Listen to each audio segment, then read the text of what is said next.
por exemplo, que este livro, que vai ser talvez dos livros mais importantes da poesia portuguesa nos anos 80, chamado de Estupidez. Ora, este livro, para lá da parte final, tenho aqui assim, que levantaria problemas, tenho aqui para uma estética da estupidez. Ninguém comentou esta estética da estupidez. Pedro Alvim, quase que na sua recensão crítica, não fez mais, digamos, do que reproduzir para que os leitores pudessem tomar conhecimento daquilo que se trata. Não fez nenhum comentário. Em que eu proponho realmente, talvez de uma maneira até um pouco provocatória, uma estética da estupidez. De qualquer maneira, há aqui pequenas coisas. O formato do livro, para já, quer dizer, a mim parece-me um formato deste livro, nunca que eu saiba, disse a Maria Luís Belchior, mas já no século XVII, não sei quem também já fez como você, logo isso não é uma novidade. Bolas, no século XVII, nós estamos no fim do século XX, não é? Quer dizer, logo que eu saiba, que eu soubesse, nos últimos 20, 30, 40, 50 anos, uma experiência deste tipo, e eu aqui falo agora justamente disso, de uma experiência deste tipo, não existiu, ou não existe, na poesia portuguesa. Na francesa que eu conheço, também não. Na americana, eu conheço também não. E, no entanto, tem aqui coisas interessantíssimas, e daí a importância que eu penso que este livro terá, que é, por exemplo, relacionada com esta ideia que eu tenho, que me veio, de uma maneira assim muito indireta, mas que me veio de qualquer maneira, posso dizer que a Jan Stein T.S. Eliot, que é aquela ideia in my end is my beginning, ou ao contrário, in my beginning is my end, não importa, em que eu aproveito justamente para servir a título de um poema chamado No Fim, o Começo. E isto bem lido, este poema, se fosse bem lido, que se mostrar qualquer coisa aqui que se está a passar, e de diferente, quer dizer, uma outra proposta justamente para o futuro, uma proposta que põe em questão a poesia, é bem verdade, mas por outro lado, que é uma tentativa de transformar a poesia numa outra coisa para que ela consiga sobreviver. A mim, eu sou muito dado, infelizmente, por outras razões, mas sou muito dado à destruição. Não é que me agrada, verdadeiramente. Até gostava justamente era de construir e de fazer coisas em vez de estar a desfazer. O problema é que quando se vive no mundo em que nós vivemos, a maior parte do tempo, temos que passar o tempo todo a desfazer. Mas, de qualquer maneira, tem aqui, quer dizer, é um poema que me parece que é um poema-chave no livro e do qual ninguém falou. Esta proposta que eu faço de mudança mesmo do nome do poeta, o poeta que era, como os gregos diziam, aquele do fazer, para um outro que seria o do escrevedor, aquele que escreve, e depois aquilo que eu digo, os comentários que eu faço em relação a este poema, passaram completamente despercebidos. Eu vou ler. Eu nunca gostei de ler poesia, leio muito mal, e não é só por ler muito mal, é que os meus poemas são muito difíceis de ler na medida em que eu tentei neste livro e no livro seguinte que vou publicar, chamado Adivinha, este Elicídio Encíclia, em que eu trabalho muito nesses poemas o verso numa maneira, digamos, não de destruir o verso, mas de uma maneira de ver as possibilidades que ainda hoje o verso tem, criando momentos, não diria de ruptura, mas momentos de uma extrema flexibilidade, porque utilizo muito não só o enjambement, como aquilo que seria, não há nome para isso, o contrário, que é o colocar, digamos, a primeira palavra do verso ainda no fim do verso anterior. Fenómeno, enfim, não estou a dizer que sou eu o primeiro, fenómeno, por exemplo, muito utilizado, tecnicamente falando, por um poeta americano como Robert Lowell, para outros fins, mas muito utilizado, que era Robert Lowell e tornou famoso por causa disso, que era, no fundo, acabava os versos mais famosos na língua inglesa, os tipos de versos mais famosos na língua inglesa, e ele juntava sempre mais uma palavrinha ou duas, como ele dizia, criava ali uma situação de desequilíbrio no verso, e que tornou aquilo muito pessoal, que fez até disso, digamos, uma das características do seu estilo. E eu também tento fazer coisas muito parecidas com outros fins, que é para ver a possibilidade do verso, isto é, eu não só coloco um verso no verso seguinte, através do enjambement, como às vezes começo o verso no verso anterior, isto é, a primeira palavrinha ainda, ou já começa no verso anterior, o que torna depois na leitura muito difícil. Daí, enfim, certas dificuldades de leitura, porque eu prefiro que os meus poemas sejam mais para ser lidos, ou melhor, em voz baixa, mentalmente, do que verdadeiramente para ser recitados. Vou ler este poema. No fim, o começo. Chamo-te escrevedor e deixo-te assim minúsculo para que sejas possível e possas sobreviver.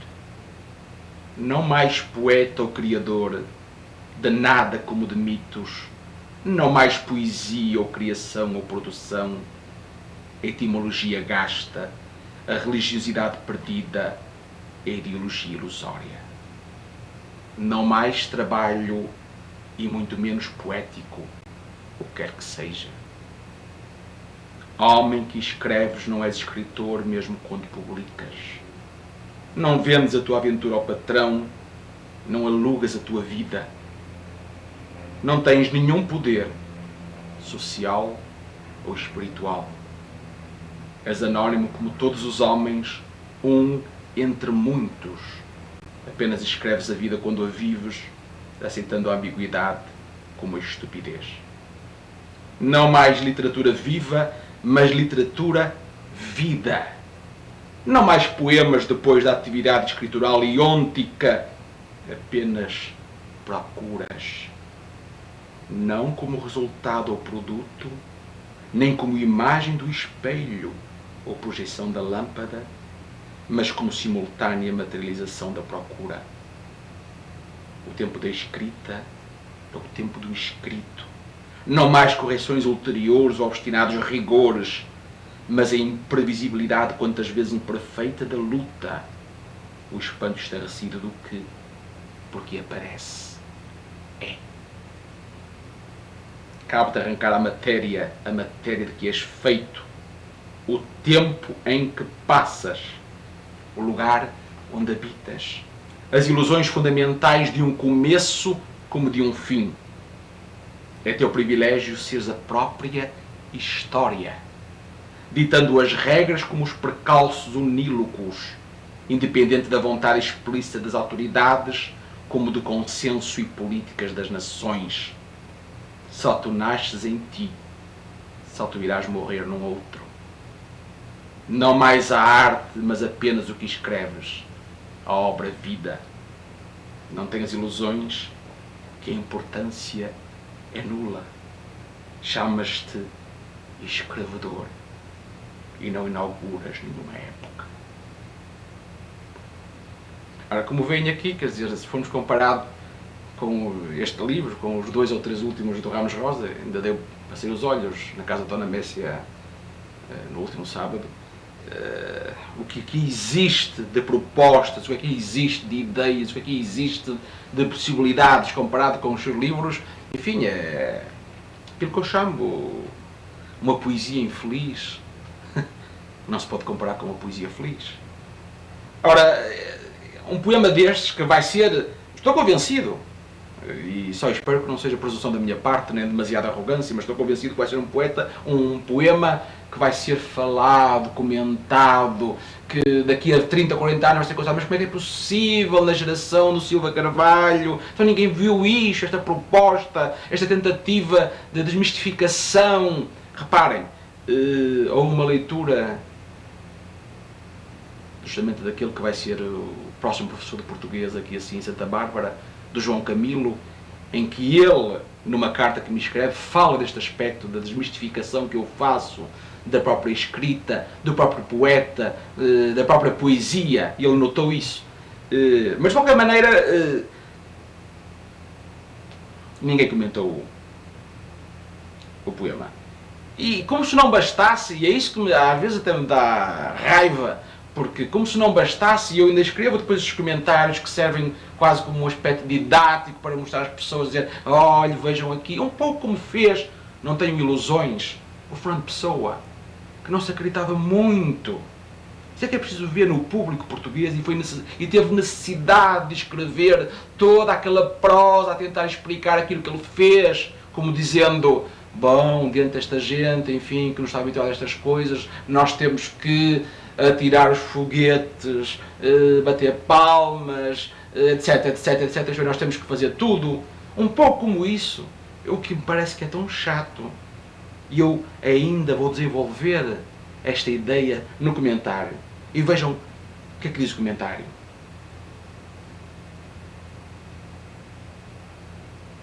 Reli praticamente todos os livros publicados e realmente não havia outra saída. Tinha que ser. Os indícios eram muitos e vinham escalonados ao longo de todos estes anos de escrita. Estou triste porque as ilusões são sempre acariciantes e muitas vezes jogam um papel muito mais importante nas nossas vidas do que a própria lucidez. Mas estou ou estava realmente numa outra. Por conseguinte, acabou-se definitivamente o poeta.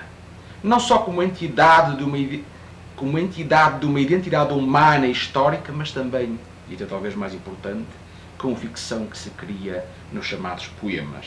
Por conseguinte, aqui a ideia um pouco hegeliana de que a poesia ou que a arte que acabaria, de que isto já é outra coisa, já não se trata de poemas, já não se trata de poesia, já não se trata de poetas. E trata-se sim desta grande necessidade que se tem ainda certos homens e certas mulheres de escreverem. E agora outro problema seria para quê? Em relação, ou estudar também os problemas em relação à sociedade em que eles vivem, qual a função deste tipo de poesia, para que serve, etc, etc. E depois, a seguir, o último reduto do poder, o espiritual, foi-se. A criação, ou mesmo a recriação, também. A arte levou uma machadada, salvou-se, e agora, depois deste cataclismo, aparecendo como conceito fundamental, a literatura. Apareceu contudo, que nem tudo são tristezas ou nostalgias, o escrevedor na depauperada cena da modernidade. Logo, eu introduzo aqui uma outra personalidade, ou um outro personagem, que é o escrevedor, aquele que vai substituir no futuro o poeta. O poeta, com a ideia grega do fazedor, o demiurgo, que é no fundo aquilo de que se fala em Portugal, dos eldas, dos ramos rojos, demiurgos, os que transformam o mundo, ou os que criam outros mundos, e eu não crio nada, para dizer a verdade, e o mundo muito menos, sou um pobre homem, um desgraçado que ando por aqui a tentar sobreviver, e daí o problema da sobrevivência na minha poesia, quer dizer, não é uma poesia realmente do bem feito, como é que se diz, do domínio, pelo contrário, é uma poesia do mal feito, uma poesia que traz todos os defeitos, todos os traços da própria materialidade em que nós vivemos, e eu assumo-os.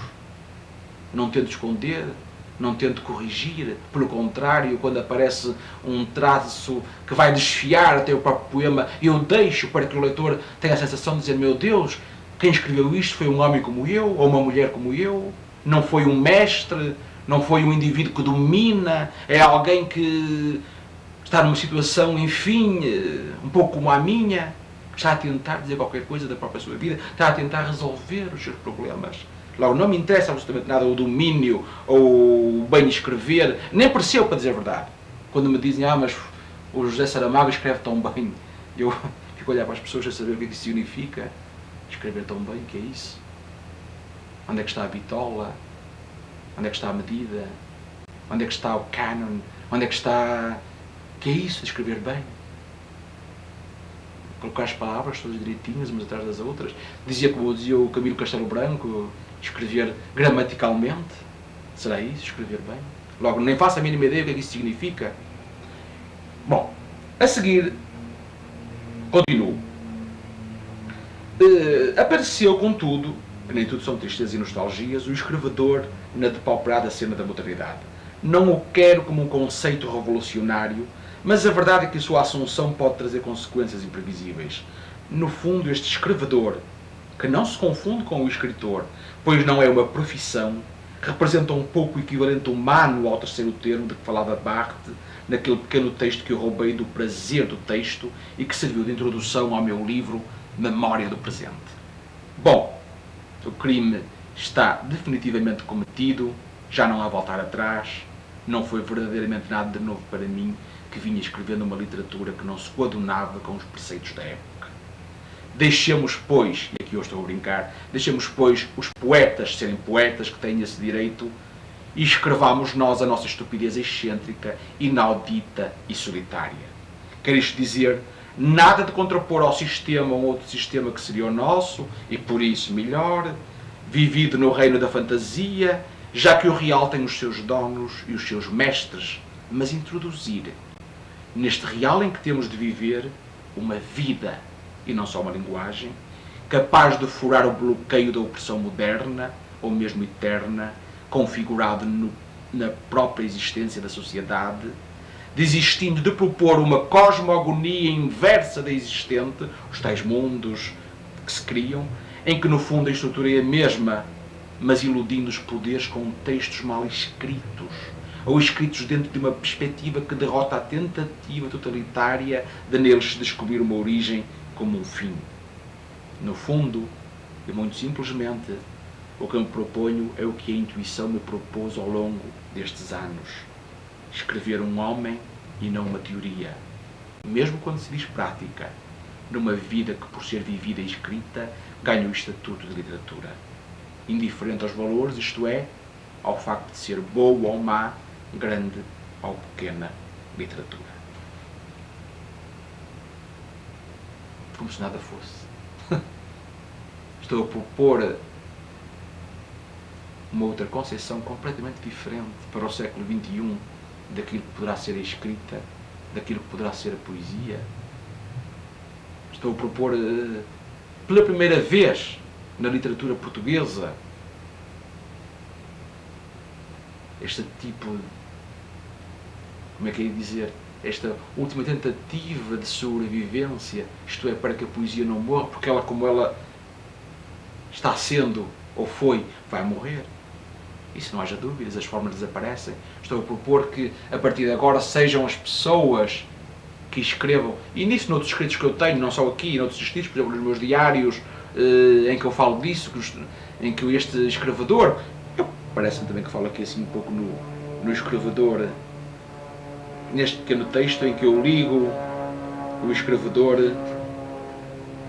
em que eu falo de Lautréamont e de Mallarmé, quando Lautréamont dizia que a poesia será escrita por todos, no fundo ele estava a dizer que a poesia ia deixar de ser poesia, porque se todos escrevem a poesia, deixa de ser poesia e deixa de haver poetas.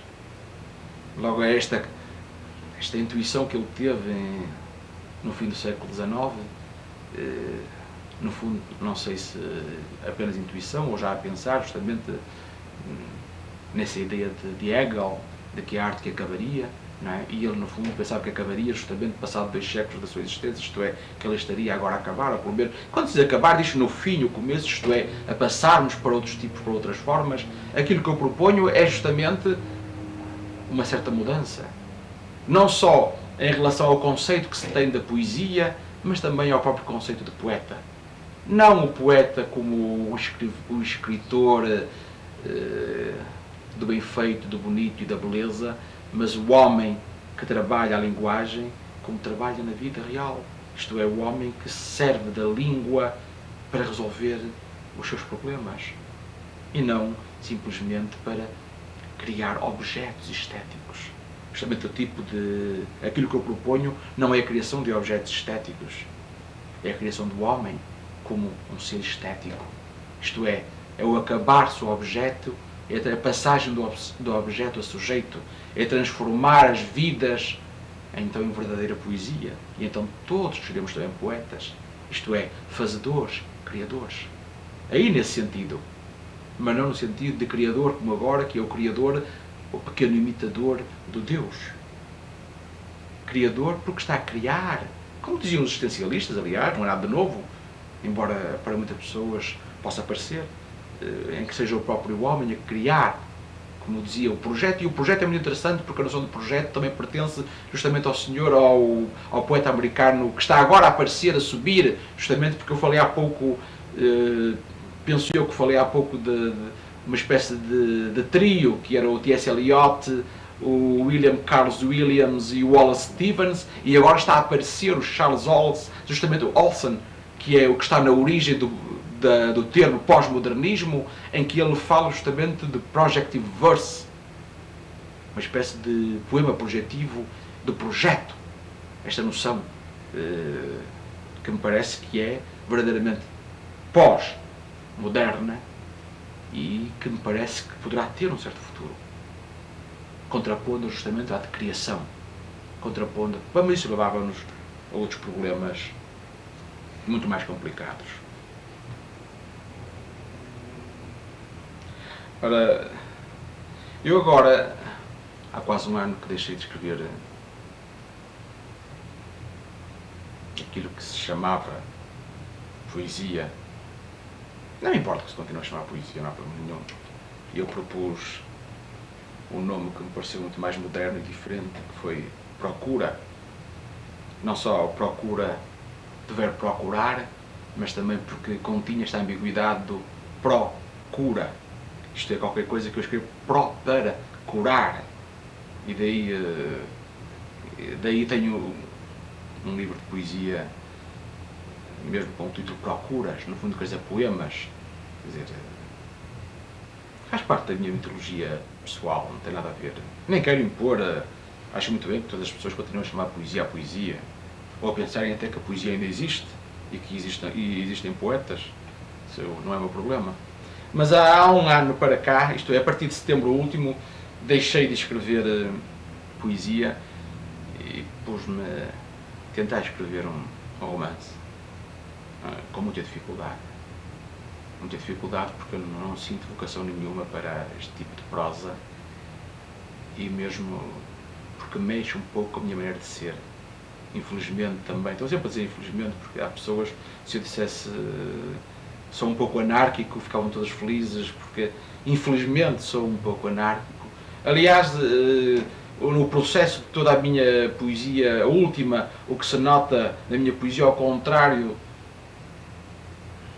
do que seria, enfim, talvez mais desejável, que era pessoas tentarem escrever, mostrarem que são muito revolucionárias ou que estão muito, como é que se diz, nos limites ou nas margens da sociedade em que vivem e das mentalidades ou das ideologias que hoje estão em voga. A mim, justamente, o que me interessa, eu estou naquela fase da minha vida, o que me interessa é atingir um equilíbrio. Ora, para atingir um equilíbrio, é que eu comecei também a escrever prosa. E mesmo nos últimos livros de poemas, já se nota neste livro da estupidez. No próximo livro vai-se notar muito mais, que é justamente eu, através da poesia, resolver o meu problema pessoal. Porque o problema da poesia, ao contrário em Portugal, que não se pede nada da poesia, a não ser que ela seja bonita ou que tenha beleza, como diz aqui assim um dos poetas americanos que eu mais gosto e que tem um dos artigos mais fundamentais sobre Robert Lowell, que é o Wyndham Carroll, em que ele diz, num ensaio sobre o Robert Lowell, em que ele diz: o que é que esta poesia pode fazer por mim? E é o problema que se põe, é o que é que eu ganho em escrever? E quem diz escrever, diz o leitor, e o que é que eu ganho em estar a ler? Ora, eu, por exemplo, digo francamente, eu não ganho nada em ler um Eugênio de Andrade.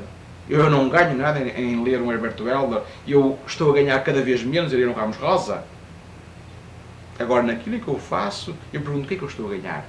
Ora, a prosa foi uma tentativa de, justamente porque eu acho que para a prosa, aliás, ontem numa conversa muito interessante que tivemos, que ficou gravada na casa da Dona Messing, que se falava que na prosa havia uma certa pose e pausa, isto é, que exige da pessoa outros mecanismos diferentes justamente da anarquia, isto é, da inspiração, ou lá daquilo que nós quisermos chamar. Eu acredito muito, ao contrário da modernidade, e aí sou muito velhinho, sou muito antiquado, eu acredito em fenómenos de inspiração, porque eu sei quando os estou a sentir.